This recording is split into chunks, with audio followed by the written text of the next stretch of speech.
Dès que le port micro SD est branché, on a les LED qui s'allument et donc le Raspberry démarre et charge son système dessus.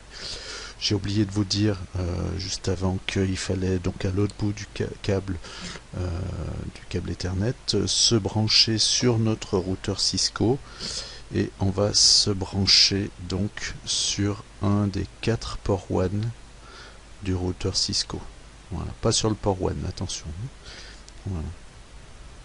Alors maintenant, comme indiqué dans le tutoriel papier, ce qui va être nécessaire de faire, c'est de configurer notre routeur Cisco pour permettre un accès plus simple au Raspberry Pi.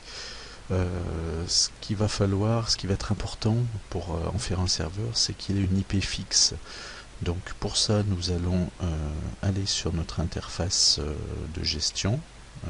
Et l'interface de gestion, donc je vous rappelle qu'on y accède par HTTPS ://192.168.1.1.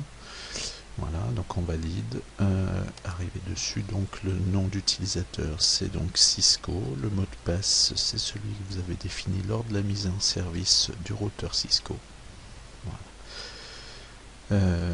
Et donc la première chose à faire, ça va être de configurer donc le routeur en IP fixe, en réservation. En fait, plus précisément, on va faire une réservation d'adresse. On va rester en DHCP, mais le serveur DHCP qui est dans le routeur va attribuer toujours la même adresse à notre Raspberry Pi.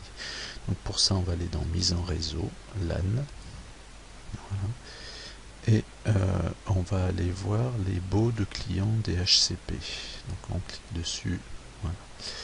Et on voit ici que notre Raspberry Pi est bien détecté. Il a été configuré, il a été identifié. Voilà. Et il a comme adresse IP l'adresse 1.100. Mais ça, s'il est possible que cette adresse elle change, donc elle n'est pas fixe. Donc on va l'ajouter au DHCP statique. Donc on va cocher ici. Alors plutôt que de faire ça, le plus simple c'est plutôt de récupérer l'adresse MAC ici. Donc on sélectionne, copier. Voilà. Et puis ensuite on va aller dans DHCP statique.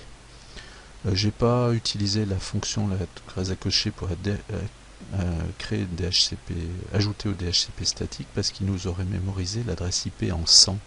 Et moi j'aimerais bien ne pas rester en 100 mais plutôt le mettre en adresse 1.2. Donc on va l'ajouter manuellement. Donc ici DHCP statique, ajouter une ligne. Description, on peut dire Raspberry Pi. Voilà. On va le mettre nous en 198.168.1.2. Voilà, le 1.1 c'est le routeur, 1.2 ça sera le serveur, et on va ici coller l'adresse MAC qu'on a récupérée dans les baux de clients. Et on va pouvoir enregistrer. Voilà. Donc à partir de maintenant, si on débranche notre Raspberry Pi, donc on débranche l'alimentation du Raspberry Pi, et puis on la rebranche, et bien quand il va se reconnecter, il va se reconnecter à l'adresse 192.168.1.2. Donc on devrait pouvoir le vérifier. Donc là j'ai débranché, rebranché, je retourne dans le bout de client DHCP et normalement si je mets à jour,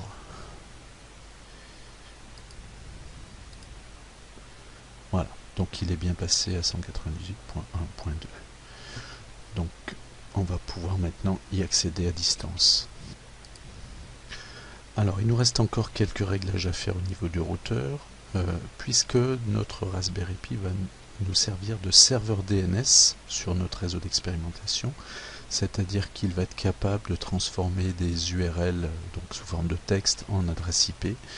Il faut que l'on configure le réseau pour dire d'aller chercher ces noms, ces adresses IP, cette résolution de nom sur le Raspberry Pi. Donc pour ça on va aller dans configuration LAN. Voilà.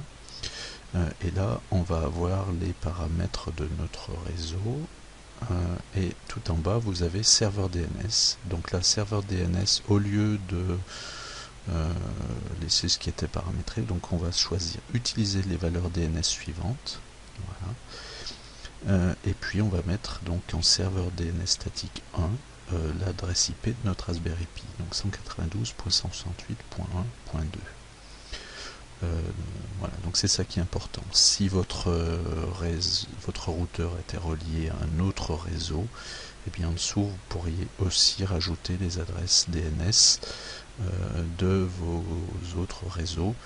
L'intérêt c'est que si l'adresse l'URL demandée ne fait pas partie du réseau d'expérimentation, le DNS, le Raspberry Pi ne la connaît pas, donc dans ce cas-là il ne répond pas, et c'est donc les autres serveurs DNS qui sont utilisés pour l'accès ailleurs.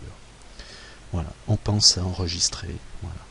Si jamais vous avez défini d'autres réseaux VLAN, par exemple, donc dans des réseaux sans fil, vous avez configuré plusieurs réseaux sans fil différents qui sont sur différents VLAN, eh bien, il faut là aussi faire cette opération-là de configuration du DNS sur tous les VLAN que vous avez utilisés.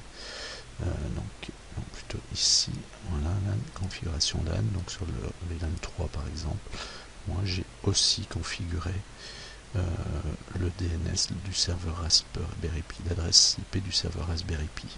Voilà. Même chose, donc si vous avez configuré plusieurs réseaux VLAN, si vous voulez que votre Raspberry Pi soit accessible de tous les VLAN, alors les VLAN, petite précision, ça peut être intéressant d'en définir plusieurs, par exemple un qui sera accessible que par les professeurs, et puis un qui pourrait être accessible, qui existe pour les élèves par exemple, et que vous voulez que tous les VLAN aient accès donc au Raspberry Pi, eh bien il faut activer ici le routage inter-VLAN. Donc pour ça on coche ici, on modifie et on va cocher activer. On pense bien enregistrer à chaque fois. Voilà.